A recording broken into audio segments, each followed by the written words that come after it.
ቤተክርስቲያን ወደ መንደር ሄዳ ወንጌል ትሰብካለች እንጂ መንደር ቤተክርስቲያን ውስጥ መጥቶ መንደርነቱን አይሰብክም። የፖለቲካ ጭራ እየተከተለ ወንዝ ለወንዝ አይሄድም ክርስትና። እውነተኛ ቅድስና በጨለማ ማንም ሰው ሳያየው ለራሱ እግዚአብሔርን በእንባ ይጸልያል። ለሕዝቡ ፍቅር፣ አንድነትን፣ በረከትን እንዲያመጣ፣ ሰላም እንዲበዛ፣ ጦርነት እንዲጠፋ ይጸልያል እንጂ አደባባይ ላይ መጥቶ ባዶ እግሩን መሆኑን እንደማይበላ፣ እንደሚጾም፣ እንደሚጸልይ በአደባባይ አይናገርም። እውነተኞቹ ጋር ቅዱሳን መላእክት አሉ። በምንኩስና የሚያጭበረብሩ ከሆነ ደግሞ ስም አይጠሪው አብሯቸዋል። ወይ ቅዱሳን መላእክት አብረው ናቸው፣ ወይ አጋንንት አብረው ናቸው። እምነት ማለት ስንፍናን የሚያግዝ፣ ታምራት ማለት ሰነፍ ሆኖ እንዲሁ የሰማይ መና መጠበቅ የሚያስበዋሉ። እንደዛ አይደለም። ክርስቲያኖች እንደ ሰው አይደለም፣ እንደ ሀገር እንድናረጅ ነው ያደረጉን። የተቀቀለ ስንዴ የሚልኩልን ሀብታም ሀገሮች ብዙ ናቸው፣ ግን ከረሃብ የማያወጣ ስንዴ ነው የሚልኩልን። ከንፈር ከሚመጥ ጓደኛ ይልቅ ዝም ብሎ የሚጠብቀን መልአክ ይበልጣል። የሃይማኖት ፍሬ፣ የክርስትና ፍሬ፣ የሰውነት ፍሬ ለማይገኝባቸው ደረቅ በለሶች ለሀገርና ለቤተ ክርስቲያን የሚጠቅሙ ወገኖች ያዩናል እንጂ አናያቸው። ወንጌል ሰናፍጭ ነው። በእንተ ምረታ ኢይትዐወቅ ጥዕመታ፣ ስለ መራራነቷ ጣፋጭነቷ አይታወቅም ማለት።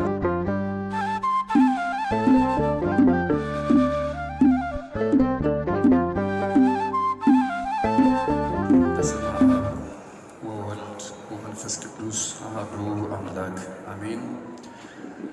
ክቡር የኔታ መጋቤ ሐዲስ እሸቱ አለማየሁ የሰዋስወ ብርሃን ቅዱስ ጳውሎስ መንፈሳዊ ኮሌጅ የቅዱሳት መጻሕፍት ትርጓሜ መምህር፣ እንዲሁም ክቡር ቀሲስ እንዳየ ብርሃኑ፣ ክቡር ወንድማችን ሊቀ መዘምራን ቴዎድሮስ ዮሴፍ፣ ክቡራን መምህራነ ወንጌል፣ ዘማሪያን፣ ከሩቅ ከቅርብ የመጣችሁ ምእመናን በአምላካችን በልዑል እግዚአብሔር ስም እንደምን ዋላችሁ? እንደምን ዋላችሁ? በቅዱስ ቤቱ የሰበሰበን የጠራን የአባቶቻችን አምላክ እግዚአብሔር ስሙ የተመሰገነ ይሁን። ለዚህ ዕለት በተለይም ደግሞ ሐዋሳ ከተማዋ ራሷ ስሟ ሲነሳ ቅዱስ ገብርኤል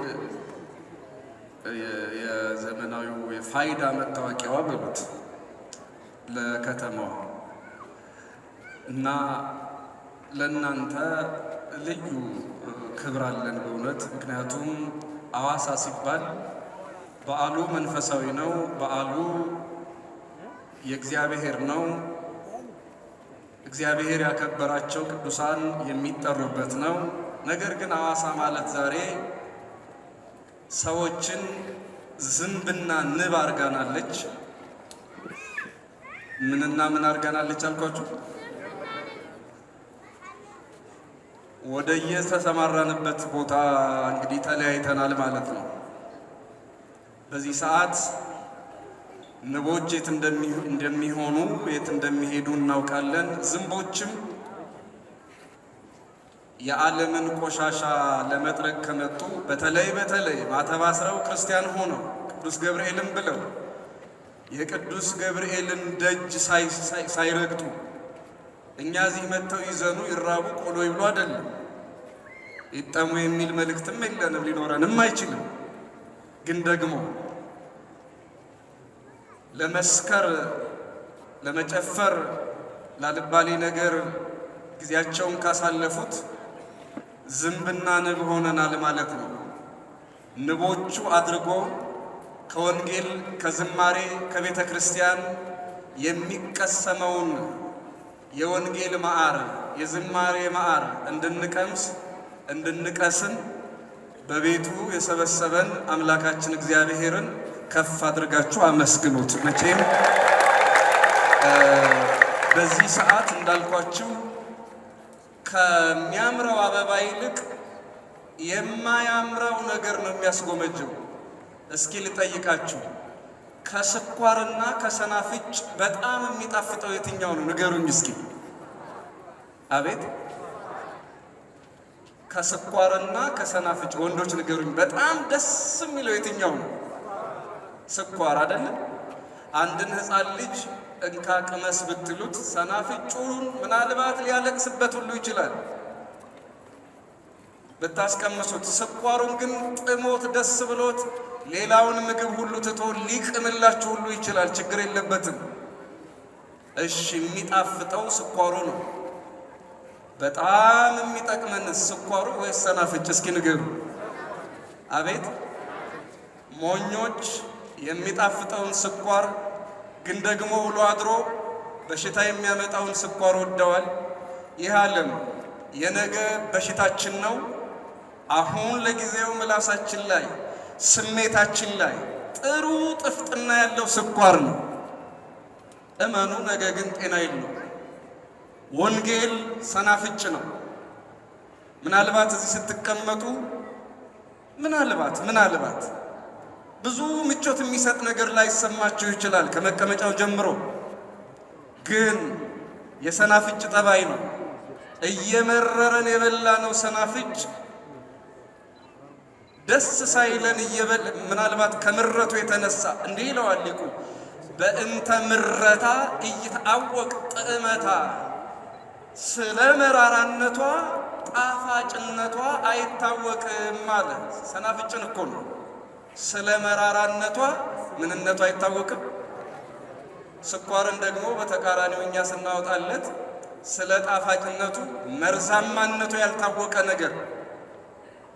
ይህ ዓለም፣ ይሄ ሆይ ሆይታ፣ ይሄ በቤተ ክርስቲያን ስም እየሰበሰበ ለአስረሽ ምቺው የሚያመጣ ነገር ክርስቲያኖች በግልጽ መዋጋት ካለብን እንዲህ መዋጋት ያለብን፣ በግልጽ መቃወም ያለብን ይመስለኛል። ደግሜ ላለው ይህ ስኳር ነው። ለጊዜው ይጣፍጣል፣ ውሎ አድሮ ግን ፍሬው መራራ ነው።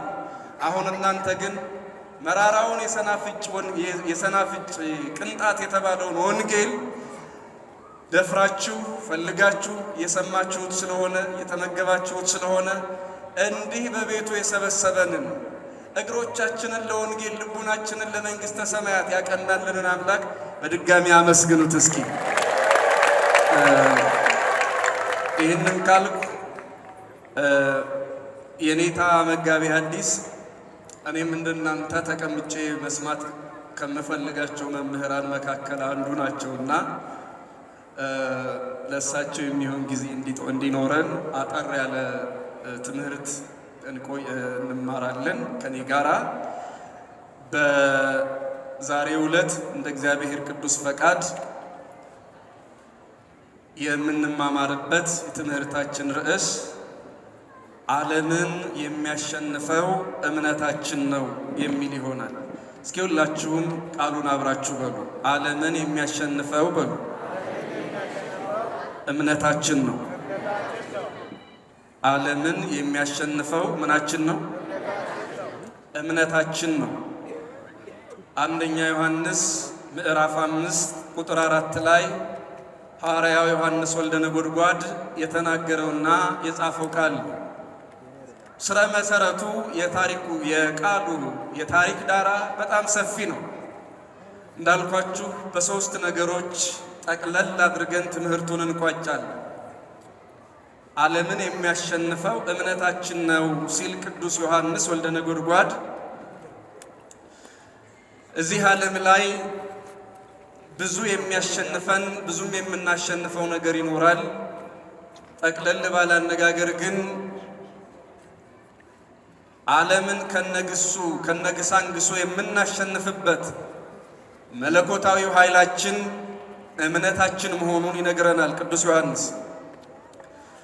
ዛሬ የተሰበሰብንበት በነገው ዕለት የምናከብረው ታላቁ በዓላችንም ሰዎች በሃይማኖት ድል ያደረጉበትን በሃይማኖት ያሸነፉበትን ቀን ምክንያት አድርገን ነው።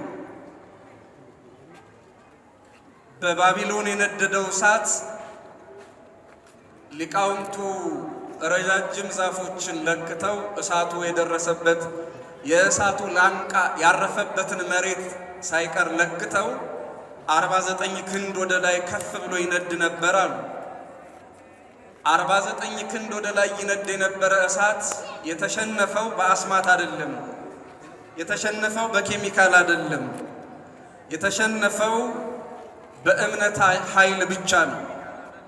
ዓለምን የሚያሸንፈው እምነታችን ነው የሚለው የቅዱስ ዮሐንስ መልእክት ይሄ ነው። የናቡከደነጾር ገናናን መንግስት የሴት ወይዛዝርት የወንድ መኳንንት የፈቱለት የታጠቁለት የወደቁለት የተነሱለት ያ ጣዖት ማምለክን እንደ ርዕዮተ ዓለም አድርጎ ይከተል የነበረ መንግስት ድል የተነሳው ወደ እግዚአብሔር መንግስት የመጣው ምንም ሌላ ተጨማሪ ኃይል ኖሮ ሳይሆን በእምነት ኃይል ነው። ዓለምን የሚያሸንፈው እምነታችን መሆኑን በነገው ዕለት የምንማረው ምናልባት በኋላ ደግሞ የኔታም በዚህ ጉዳይ ላይ ካስተማሩ የምንማርበት ነው። እኔ ከነገው ወይ ዛሬ በኋላ የኔታ የሚያስተምሩት ከሆነም እሱን ትቼ በሌሎች ጉዳዮች ላይ ጥቂት ትኩረት ለማድረግ ነው። ዓለምን የሚያሸንፈው እምነታችን ነው። ብዙ ቅዱሳን አባቶቻችን ዓለምን ያሸነፉት በእምነት ነው። በርካታ ነገሮችን ማሰብ ወይም ደግሞ ማምጣት ለእናንተ መንገድ ይቻላል። እንዳልኳቸው የተወሰኑትን እስኪ ብቻ ላምጣ። አንደኛ በአባቶቻችን ሕይወት አሁን የዘመናችን የብቸኝነት መንፈስ መጥቶባቸው ያውቃል። ይገርማችኋል። ለምሳሌ በአንደኛ ነገሥት ምዕራፍ 19 ላይ የሚገኘው ታላቁ ነቢይ ኤልያስ ምንም እንኳን መንፈሱ እንደኛ ባይሆንም እኛን የሚሰማን ባይሆንም ከኛ የተለየ ቢሆንም ብቻዬን ነኝ ብሎ እስከ መሞት ድረስ ተመኝቶ ነበረ። ነቢዩ ኤልያስ ብቻዬን ነኝ እኔ ከአባቶቼ አልበልጥምና ልሙት ብሎ ያውቃል ነቢዩ ኤልያስ። ክርስቲያኖች ታላቁ ነቢይ ኤልያስ እኔ አክዓብና ኤልዛቤል ነቢያትን ሁሉ ገድለው ብቻዬን ቀርቻለሁ፣ ስለ እግዚአብሔር የሚያነጋግረኝ ሰው ከጎኔ የለም ብሎ በተጨነቀበት ባዘነበት ጊዜ የእግዚአብሔር መልአክ እንደ ብዙ ሊቃውንት ትርጓሜ ቅዱስ ሚካኤል መጥቶ ተስፋ ቆርጦ ከክትክታ ዛፍ ስር ከወደቀበት አንስቶ ቀስቅሶ ኤልያስ ኤልያስ ተንስ ወብላ እስመ ርሑቅ ፍኖትከ የምትሄድበት መንገድ ሩቅ ነውና ተነስተህ ብላ ብሎ ቀስቅሶ ምግብ የሰጠ የእግዚአብሔር መልአክ ነው። እኛ የማናያቸው እነሱ ግን የማይለዩን እግዚአብሔር ለእኛ ጠባቂ አድርጎ የሾመልን ቅዱሳን መላእክት የሁል ጊዜም እስከ ዕለተ ሞታችን ድረስ የሚጠብቁን ጠባቂዎቻችን ናቸው። ደግሞ በጣም የሚገርመው ላመኑት ብቻ አይደለም፣ ላላመኑትም ጠባቂ ሆነው እስከ ዕለተ ሞት ድረስ የዘንድሮን ተዋት እያሉ የዘንድሮን ተዋት የሉቃስ ወንጌል ምዕራፍ 13 ላይ እንደተጻፈው የዘንድሮን ተዋት፣ ይህቺ በለስ ዘንድሮ ፍሬ ባታፈራ ነገ ታፈራ ይሆናል፣ ቀጣይ ዓመት ታፈራ ይሆናል፣ አበባ እንደሆነች ላትቀር ትችል ይሆናል፣ አንድ ቀን ፍሬ አፍርታ ታስደስተ ይሆናል እያሉ ፍሬ ለሌላቸው በለሶች የሃይማኖት ፍሬ፣ የክርስትና ፍሬ፣ የሰውነት ፍሬ ለማይገኝባቸው ደረቅ በለሶች ማለት ሰዎች ማለት ነው። ለነሱ እንኳን ሳይቀር ይቅርታና ምሕረት እየለመኑ ብቻቸውን እንዳይሆኑ የሚያደርጉ ቅዱሳን መላእክት መሆናቸውን የነቢዩ ኤልያስ ታሪክ ይነግረናል። ክርስቲያኖች አሁን የነቢዩ ኤልያስን ወይም የሌላ ቅዱስ ታሪክ ልነግራችሁ አይደለም። በዚህ ዘመን ሰው ከሰው ጋር ሆኖ ብቸኝነት እንደሚያጠቃው ታውቁ ይሆናል። ብዙ ወንድሞች፣ ብዙ እህቶች፣ ብዙ ጓደኞች ባሉበት ዓለም ውስጥ ሰው ብቸኝነት ተሰምቶት ራሱን ሲያጠፋ፣ ሰው ብቸኝነት ተሰምቶት ጭንቀታም ሲሆን፣ ሰው ብቸኝነት ተሰምቶት በራሱ ላይ የማይገባ ውሳኔ ሲወስን መስማት በጣም የተለመደ ነገር ነው። እንዲያውም በምዕራቡ ዓለም ሎንሊነስ ፓንደሚክ እየተባለ ተጠርቷል መሰለኝ፣ ወረርሽኝ ተብሏል። ሰው ብቻውን እየሆነ ሳይሆን ብቻውን እንደሆነ እንደምታውቁት ይሄ የስልክ ዓለም ደግሞ ያገናኛል ግን አያቀራርብም፣ ያገናኛል ግን ምን አይልም አልኳችሁ። በጣም እኮ የሚገርም ለመጥራት ራሱ የሚከብድ ነገር እኮ ያገናኛል። ሰው ከሰው ሃሎ ሃሎ ያባብላል። እንዴት ነው ያባብላል? ሰው ከሰው ያገናኛል። ሰው ከሰው ግን አያቀራርብም። ራሱን ችሎ ሌላ ተጽዕኖ ነው ያለው።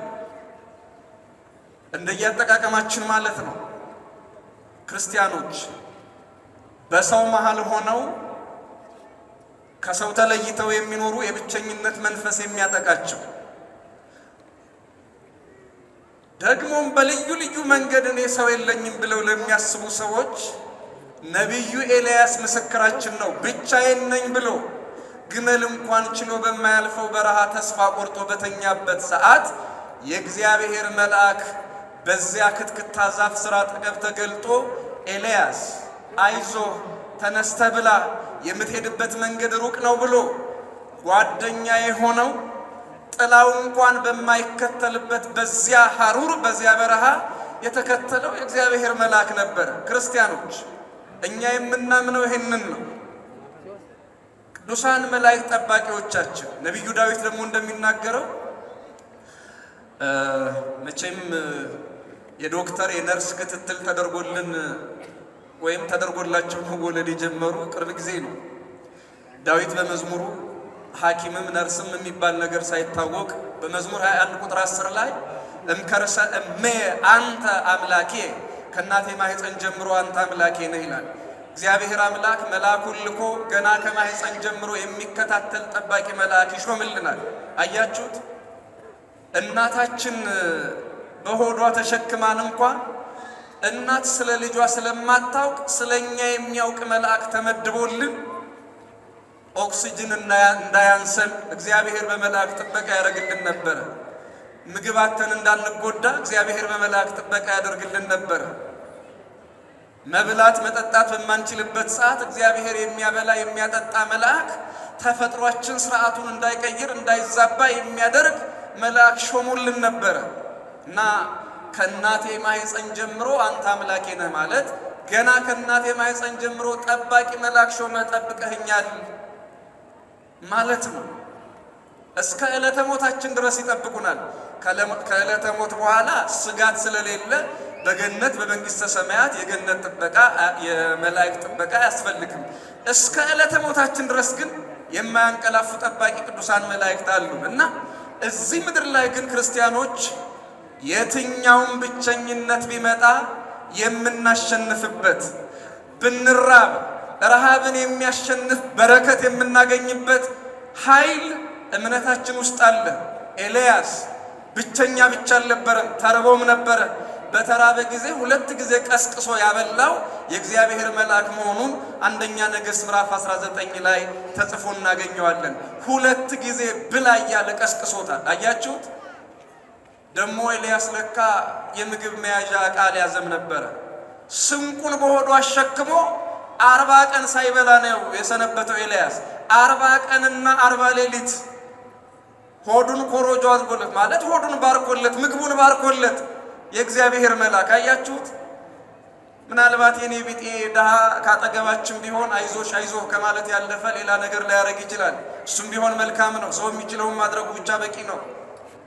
እኛ ብቻችንን ነን ብለን የምናስብ የእግዚአብሔር ልጆች ነን ብለን የምናምን ሰዎች ብቻችንን የማይተው ሌት ተቀን የሚጠብቁን ኤልያስን ያበላ መልአክ በተራብን ጊዜ ስራችንን የሚባርክልን። በደንብ ስሙኝ። ምናችንን የሚባርክልን አልኳችሁ? ስንፍና የሚባርክ መልአክ የለም። ስንፍናን ባዶነትን የሚባርክ መልአክ የለም። ትምህርት እንዳይሰፋ ባዶነት ብዙ ያስተርካል። አንዳንድ ሰዎች የተለየ ምልከታ ነው ያላቸው። እምነት ማለት ስንፍናን የሚያግዝ፣ ታምራት ማለት ሰነፍ ሆኖ እንዲሁ የሰማይ መና መጠበቅ የሚያስባሉ። እንደዛ አይደለም ክርስቲያኖች፣ እንደዚህ አይደለም። የእግዚአብሔር መልአክ አንድ ጊዜ ከበሉት በኋላ 40 ቀን የማያስረብ እንጀራ መገበው። መመገብ ከተባለ እኮ ተራብን ስንላቸው የእርዳታ እጃቸውን የሚልኩልን የተቀቀለ ስንዴ የሚልኩልን ሀብታም ሀገሮች ብዙ ናቸው። ግን ከረሃብ የማያወጣ ስንዴ ነው የሚልኩልን። ከረሃብ የማያስጥል ዱቄት ነው የሚልኩልን። አንድ ጊዜ በልተነው 40 ቀን የሚቆይ እንጀራ ልከውልን፣ ዳቦ ዘይት ልከውልን አያውቁም። የዘላለም ድሃ አድርጎ የሀብታም ሀገራት እጆችን ስንጠብቅ እንደ ሰው አይደለም እንደ ሀገር እንድናረጅ ነው ያደረጉን። ሀገሪቱ ራሱ የእርዳታ ተመስዋዕት ጠባቂ ሆና እንድታረጅ ነው ያደረጉ። ሰው ብቻ አይደለም፣ ሀገሪቱ ራሱ የልመና አሮጊት ሆናለች። ምን ማለት ነው? የእግዚአብሔር ስጦታ ነቢዩ ኤልያስ ብቻዬን ነኝ ብሎ ባሰበ ጊዜ፣ ተርቦ የሚያበላኝ የለም ብሎ በተጨነቀ ጊዜ፣ ተስፋ ቆርጦ አሁንስ እኔ ከአባቶች አልበልጥም ጌታ ሆይ መሞት እፈልጋለሁ ብሎ በተናገረ ጊዜ፣ አትሞትም ትኖራለህ ብሎ ብቻውን እንዳልሆነ ያጽናና መልአክ፣ የተራበውን ነቢይ ቀስቅሶ ያበላ መልአክ ዛሬም ከኛ ጋር ነው። እንዲህ እንዳለ መጽሐፍ በመዝሙር 33 የምታውቁት፣ እስኪ ሁላችሁም አብራችሁ በሉ። ብቻዬን ብዙ ተናገሩ። የእግዚአብሔር መልአክ በሉ። እግዚአብሔርን በሚፈሩት ሰዎች ዙሪያ ይሰፍራል ያድናቸውማል።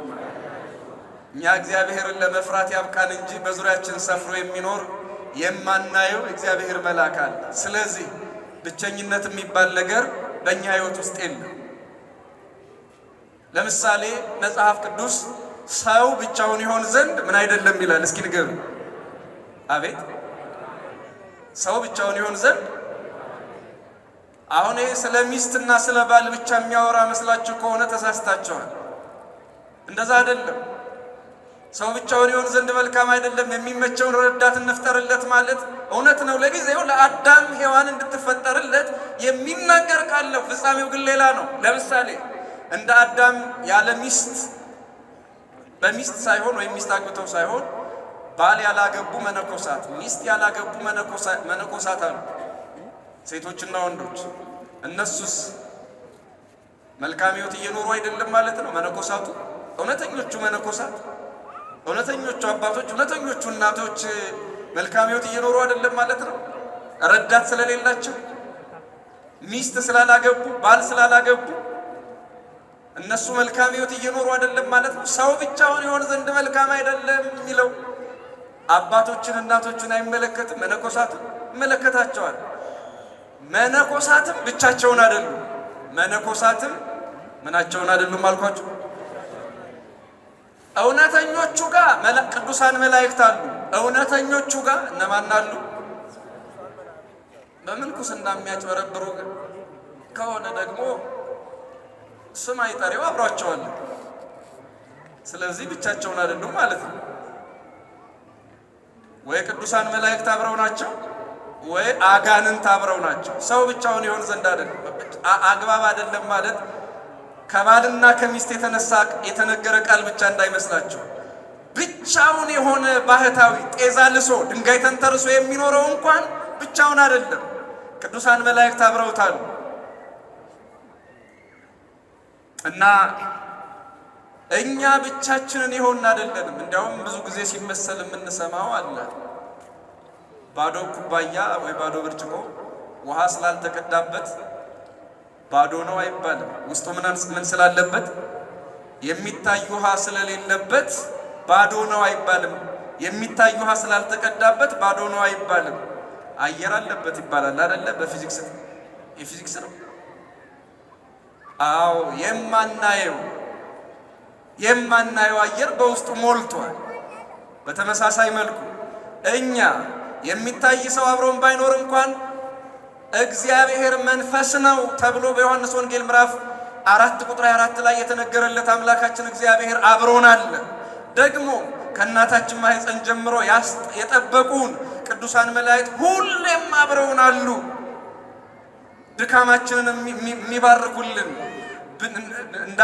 እንቅፋት እንዳይመታን፣ እሾህ እንዳይወጋን የሚጠብቁን በመዝሙር 21 ላይ እንደተጻፉ። ስለዚህ እኛ ብቻችንን አይደለንም። ከእግዚአብሔር እስከ ወዳጆቹ ቅዱሳን መላእክት አብረውን ያሉ በቅዱሳን መላእክት የምንጠበቅ የንጉሥ ልጆች ነን ማለት ነው። አንደኛው ይሄ ነው። ሁለተኛ እዚህ ላይ እንግዲህ ትምህርቱ ገብቷቸዋል። ኤልያስ ብቸኝነቱን ያሸነፈ በእምነት ነው። ኤልያስ የረሃብን ኃይል ያሸነፈ በእምነት ነው።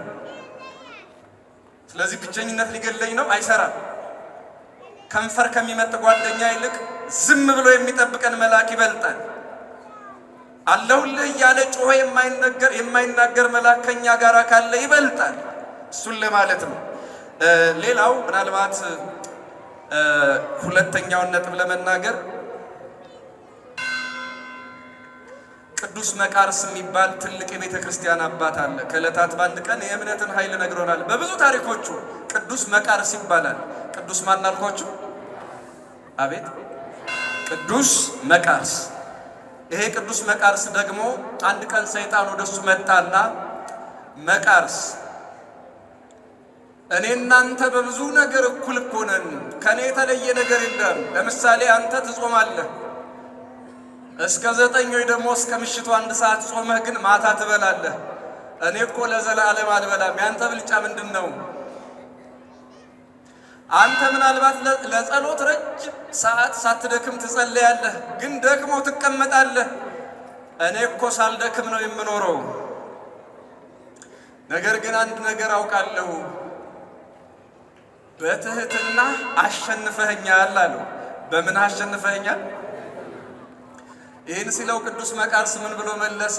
ከኔ አይደለም የጠባቂ ቅዱሳን መላእክቶች እርዳታ ከኔ ጋር ስለሆነ የአምላኬ ኃይል በኔ ውስጥ ስለሆነ ይህን ኃይል አገኘው እንጂ ከኔ የሆነ ኃይል የለም አለ።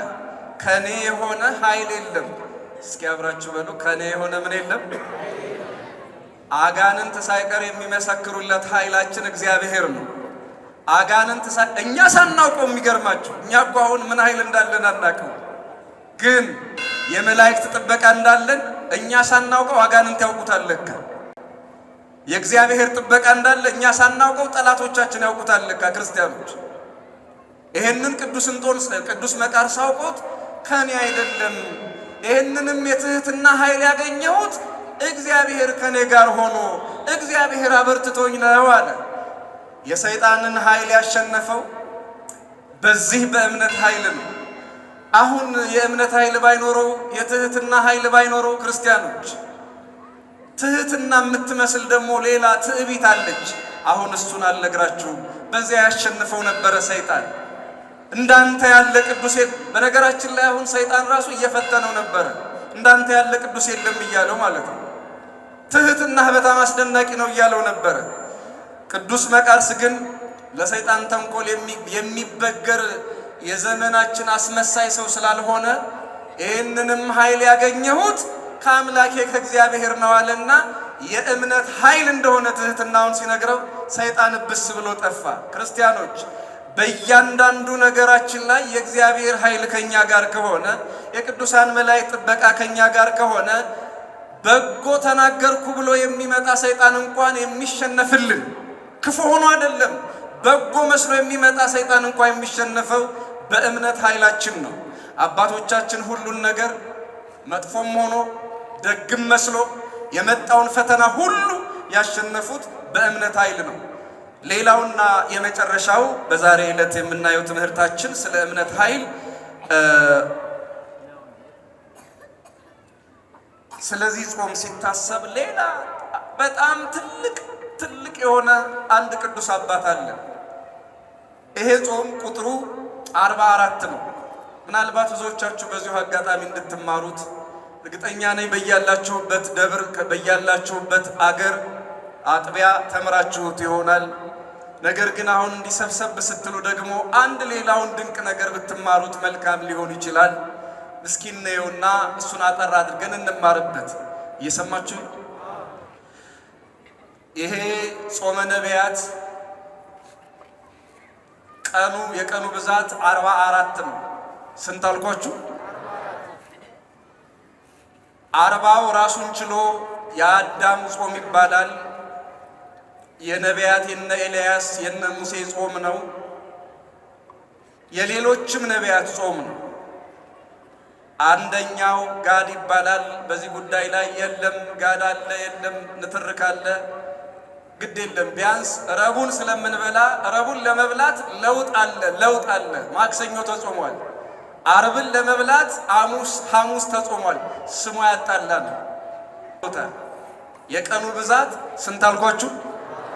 ከ40 እንግዲህ የአዳም የነቢያት እንዲሁም የእመቤታችን እንዲሁም ደግሞ የሐዋርያትን ጾም ተብሏል በትርጓሜው።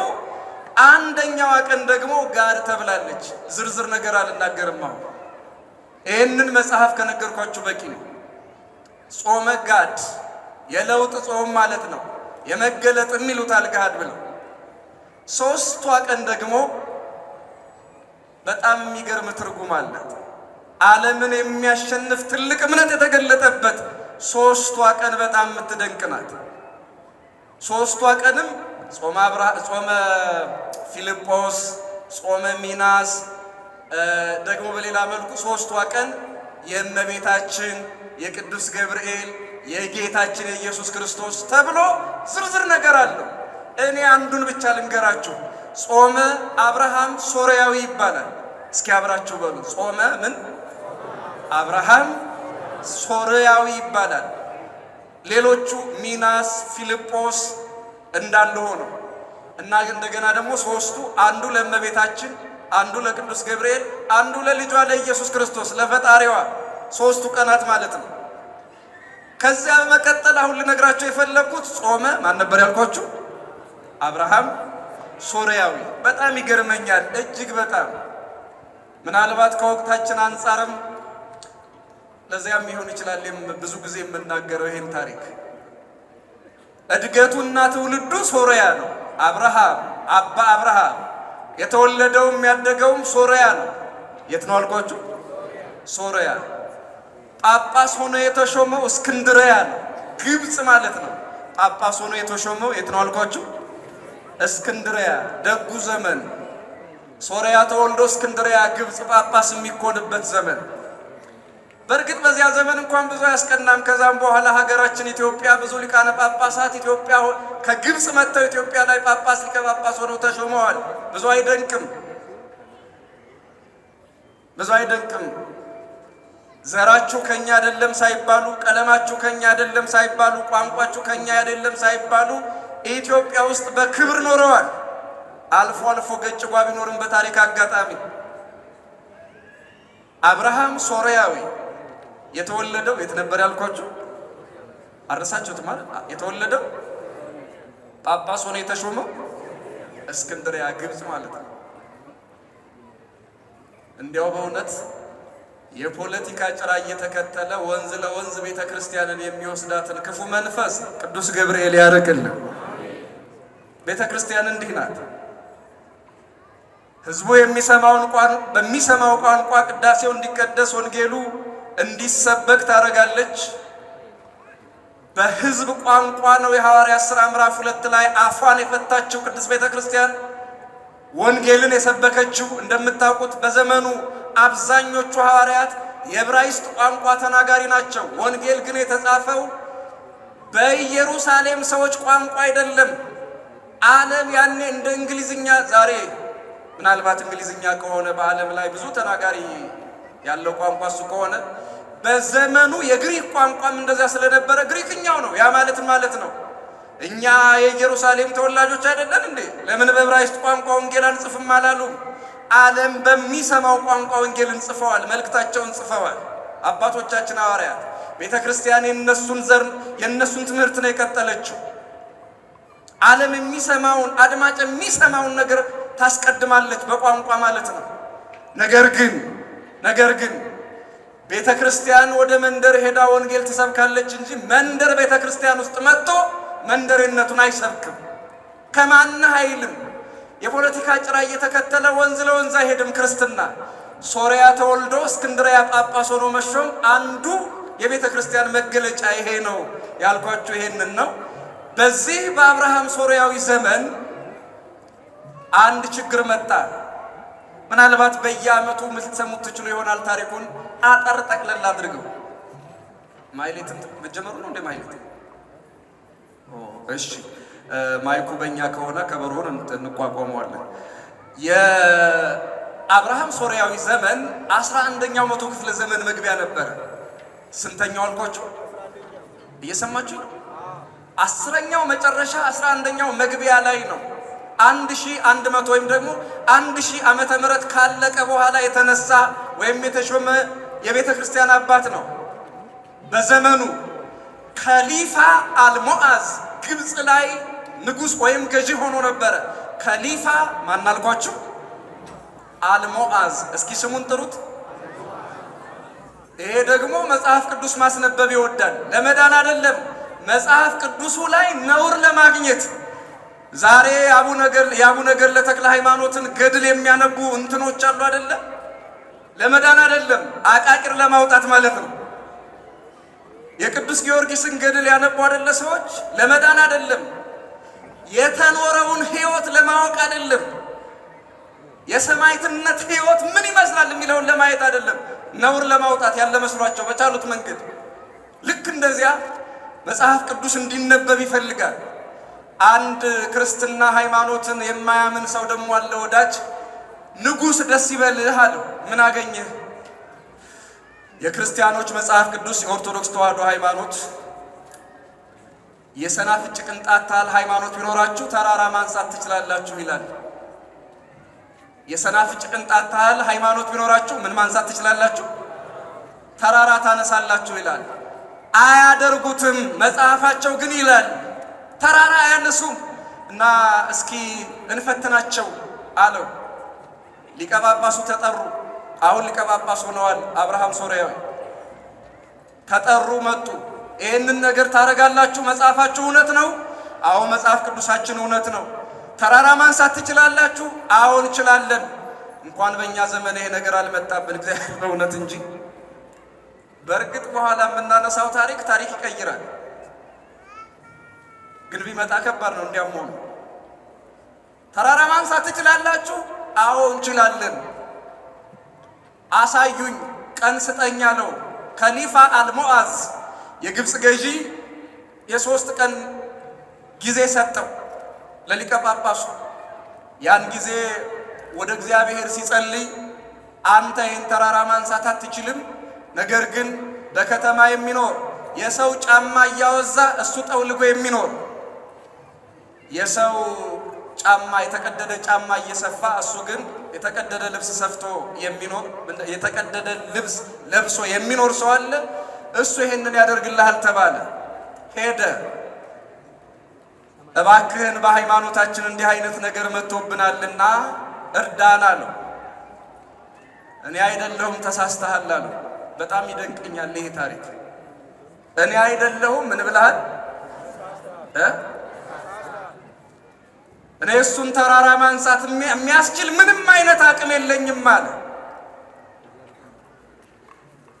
ወደ እግዚአብሔር ጸለየ። እንደገና ተሳሳትኩ፣ ሰውን አላገኘሁትም፣ የተባልኩትን ሰው አላገኘሁም ብሎ ምልክት ተነገረው።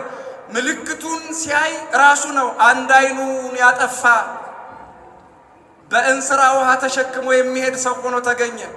እግዚአብሔር ወደ አንተ ልኮኛል። ሃይማኖታችን ነው፣ መጽሐፍ ቅዱሳችን ነው። ይሄ ከሚዋረድ በአሕዛብ መሳለቂያ ከሚሆን እባክህን እሺ በለንና እግዚአብሔር የወደደውን ባንተ ያድርጋል። እንግዲያውስ ጫማ ሰፊው ስምዖን፣ እንግዲያውስ ሕዝቡ እኔን እንዳያየኝ እኔ ከሕዝቡ መሃል እሆናለሁ፣ አንተ ከሕዝቡ ፊት ትሆናለህ፣ እግዚአብሔር የሚያደርገውን ያደርጋል አለ። እኔ ከምን መሃል እሆናለሁ አለ? አቤት ከሕዝቡ መሃል እሆናለሁ።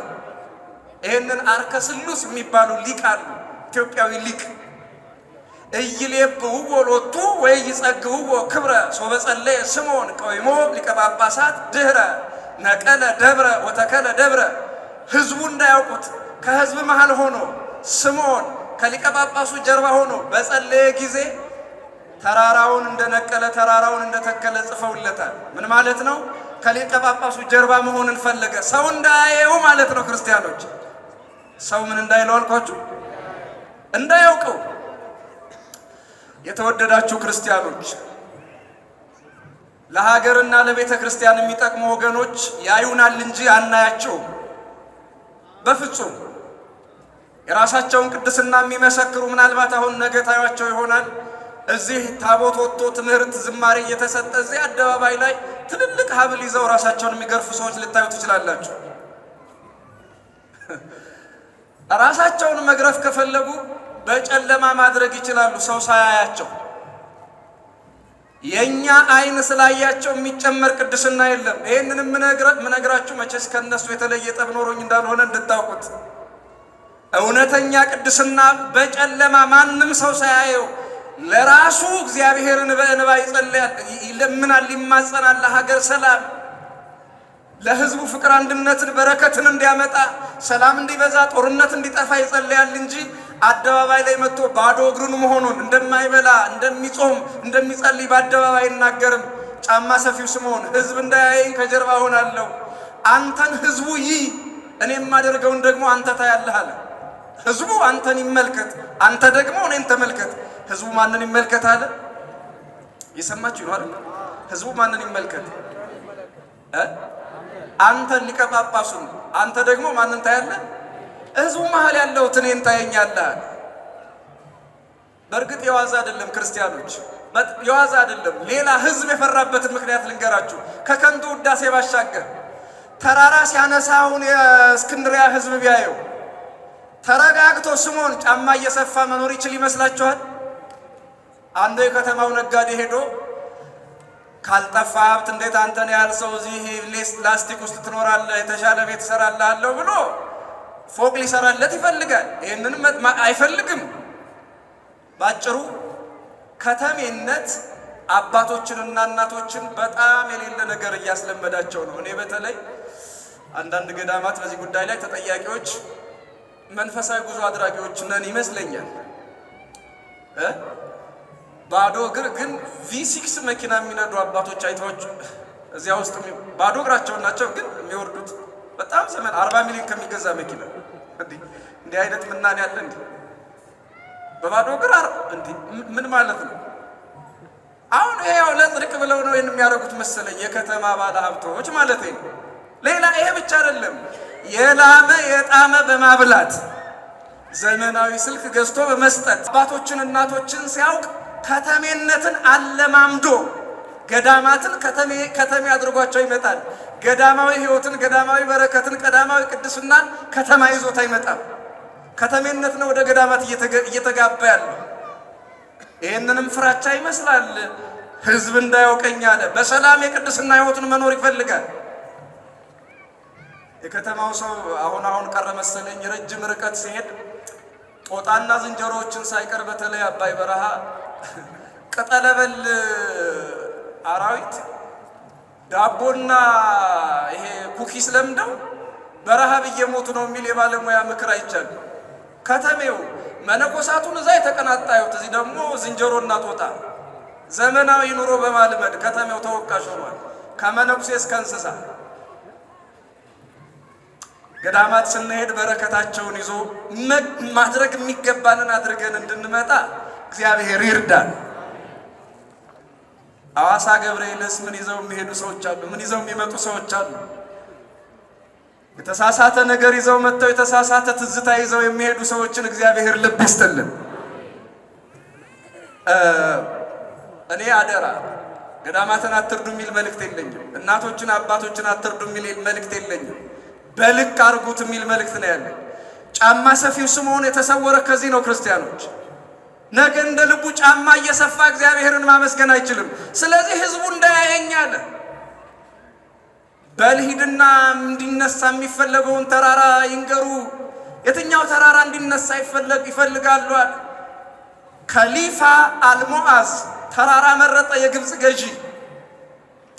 ማውንቴን ሞካታም ወይም ደብረ ሙቀት ስላለው መሰለኝ ሞካታም ይሉታል። ተመረጠ። ዛሬ ይመስለኛል የጫማ ሰፊው ስምዖንና የቅድስት ድንግል ማርያም አብያተ ክርስቲያናት ከስሩ አሉ። ጠባሳው ስር የተነሳው ተራራ ስር ያ ተራራ ተመረጠ። 3 ቀን ሱባኤ ተያዘ። ስንት ቀን? የጾመ ነቢያት ጠቅላላ ብዛቱ ስንት ነበር ያልኳችሁ? 44። 40ው የነቢያት 40ው የምን ነበር? የነቢያት። አንዷ ቀን ማናት ያልኳችሁ? አቤት ጋድ ወይም ገሃድ። 3ቱ ቀን ደግሞ ይሄ ነው። ከዚህ በፊት የእመቤታችን ተብሎ ተጾሟል። 3ቱ ቀን የቅዱስ ገብርኤል የጌታችን የኢየሱስ ክርስቶስ ተብሎ በፊት ተጾሟል። በ11ኛው መቶ ክፍለ ዘመን መባቻ ደግሞ ሌላ ታሪክ ተጨመረበት። ጾመ አብርሃም ሶርያዊ የሚል ተጨመረበት። ታሪኩ ድንቅ ነው እና ተመልከቱ ክርስቲያኖች፣ 3 ቀን ሱባኤ ተያዘ። በ3ኛው ቀን እግዚአብሔር አምላክ መጽሐፍ ቅዱሳችን እውነት፣ ክርስትና ሃይማኖታችንም እውነት መሆኑን በጫማ ሰፊው ስምዖን አማካኝነት ገለጠና ሞካታም የሚባለው ግዙፍ ተራራ 3 ጊዜ ተነቀለ፣ 3 ጊዜ ተተከለ። ይህንን ያደረገ የግብፅ ጎረምሶች ሞካታምን ገፍተውት አይደለም፣ የግብፅ ክርስቲያኖች በክንዳቸው ፈንቅለውት አይደለም። ተራራውን የፈነቀለ የእምነታችን ኃይል ነው። የኦርቶዶክስ ተዋህዶ የእምነት ኃይላችን ተራራ ፈንቅሏል፣ ግብፅ ላይ ተራራ አንስቷል፣ ግብፅ ላይ። ዛሬ 3 ቀን የጾምነው ይህንን የእምነታችንን ኃይል ለማሰብ ነው። ክብር ምስጋና ይህንን ላደረገ እግዚአብሔር ይሁን። ክርስቲያኖች፣ መኪና የሚነዳው በጥበብ ነው በጉልበት ነው? አቤት! ግዙፍ መርከቦችን ልክ እንደኔና እንደናንተ 2 እጅ 10 ጣቶች ያሉት ካፒቴን የሚነዳቸው በጥበብ ነው በጉልበት ነው? አቤት! ግዙፍ ምናልባትም ከተማ የሚያክልን መርከብ አንድ ካፒቴን አይደለም ድፍን ዓለም መጥቶ ያንቀሳቅሰዋል እንዴ በጉልበት ቢሆን? ጥበብ ግን ግዙፉን መርከብ ግዙፉን መኪና አንድ 33 ኪሎ ግራም የሚመዝን ሰው ሊነዳው ይችላል። ጉልበት አይደለም ጥበብ። ይኸውላችሁ ይህ ዓለም ያለ እግዚአብሔር ከባድ ነው። አንገት የሚያስደፋ ነው። ወገብ የሚያጎብጥ ነው። የእምነት ጥበብ ሲጨመርበት ግን የትኛውንም ተራራ የትኛውንም የጋረዳችሁን ኃይል አፈራርሳችሁ እግዚአብሔር እረኛዬ ነው የሚያሳጣኝ የለም፣ በዕረፍት ውኃ ይመራኛል፣ በለመለመ መስክ ያሰማራኛል ትላላችሁ። የሚያሸንፈውን እምነት አምላካችን እግዚአብሔር ለሁላችን ያድለን። ስብሐት ለእግዚአብሔር።